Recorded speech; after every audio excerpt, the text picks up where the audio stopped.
sure. Remember that as part of the great amounts of, broad stroke propaganda you see on social media, in the mainstream media and elsewhere, people will try and make you think that this is a communal issue. This is not a communal issue. There is no question of Punjabis or Sikhs being painted with any kind of brush.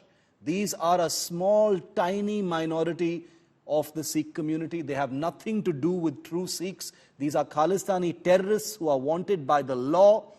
All Sikhs, all good Sikhs have nothing to do with these people, and they want to have nothing to do with these people, and they feel aggrieved.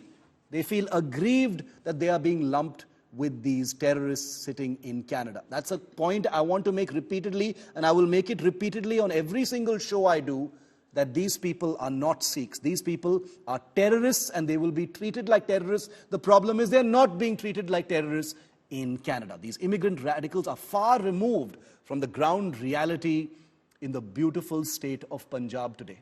They carry out referendums in ghettos like Brampton, which only a legitimate government can do, further instigating or trying to instigate the diaspora. Most diaspora don't give a damn about these people. Here's a look at the journey of these dangerous referendums that serve as a backbone to most of these Khalistani terrorist activities. And might I say again, the Canadian government has not moved one finger against such actions.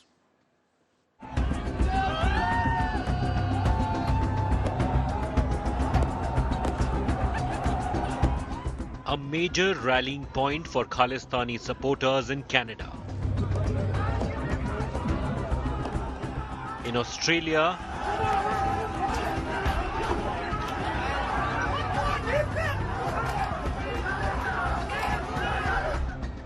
in the UK,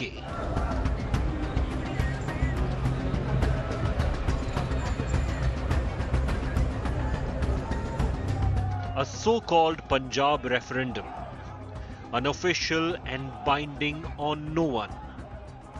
A voting exercise aimed at diasporic Sikhs, asking them whether they want the Sikh majority Punjab in India to become a separate Khalistan. The man behind this sham exercise, Gurpatwant Singh Pannun, a lawyer of US and Canadian citizenship, whose Sikhs for Justice organization is proscribed by India. Born in Amritsar district, he fled to the US in 2007 after being implicated in a criminal case. The Indian government has designated him a terrorist.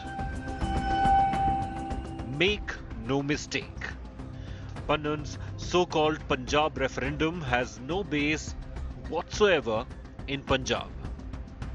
The Khalistan movement lost popular support in the early 1990s in the state. Elections take place peacefully from panchayats, the state assembly, to the Lok Sabha, with a huge turnout.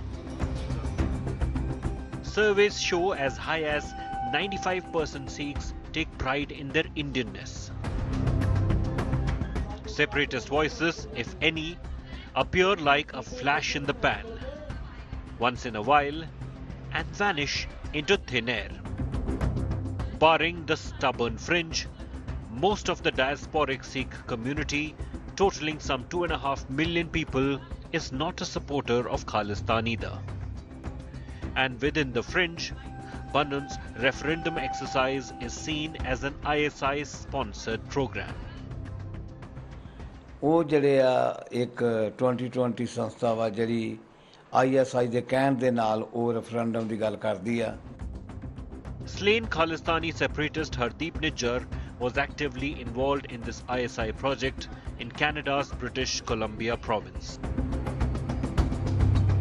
The referendum was originally slated in 2020 but was delayed due to the pandemic. Canada became one of the first countries to hold this exercise.